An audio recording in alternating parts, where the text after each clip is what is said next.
Assalomu alaykum do'stlar. Yaxshimisizlar?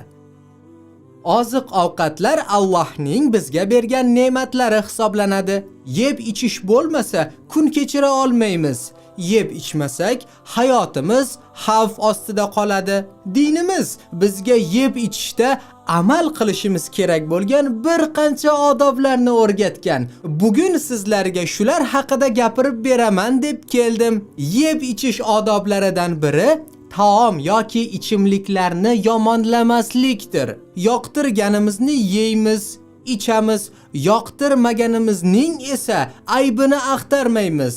Tanovul paytida isrof qilmasligimiz kerak, chunki Alloh taolo isrof qilishdan qaytargan. Wa kulu washrabu wa la tusrifu innahu la yuhibbul musrifin. Yenglar, ichinglar, ammo isrof qilmanglar. Albatta u Alloh isrofgarlarni yomon ko'radi. A'rof surasi 31-oyat.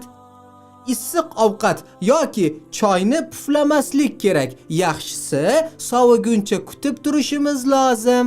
Nimadir suyuqlik ichar ekanmiz, ichib turgan idishda nafasimiz qaytmasligi kerak. Yeyish yoki ichishdan oldin albatta bismillah deb shu duo bilan boshlaymiz.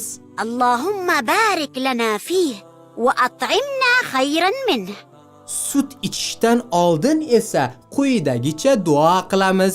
Allohumma barik lana fih va zidna minh. Allohim, buni bizga barakali qil va ziyoda ayla. Bismillah deyish tanovul payti esimizga tushib qolsa, Bismillahi avvalahu va oxirah deymiz. O'ng qo'limiz bilan yeymiz, ichamiz. Taomning o'rtasiga yoki boshqaning oldiga qo'l uzatmaymiz.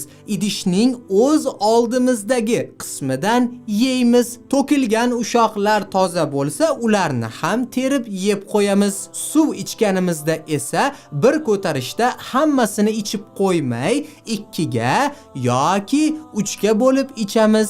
Ovqatlanib bo'lganimizdan keyin alhamdulillah deymiz. Bizga taom tayyorlab berganlarning haqqiga duo qilishni ham unutmaylik. Allohumma at'im man at'amana wasqi man saqana. Allohim, menga taom berganni o'zing taomlantir, menga suv ichirganga o'zing suv ichir. Rasululloh sallallohu alayhi va sallamning ovqatlanishdagi sunnatlarini o'rgangan bo'ldik. Assalomu alaykum va rahmatullohi va barakatuh.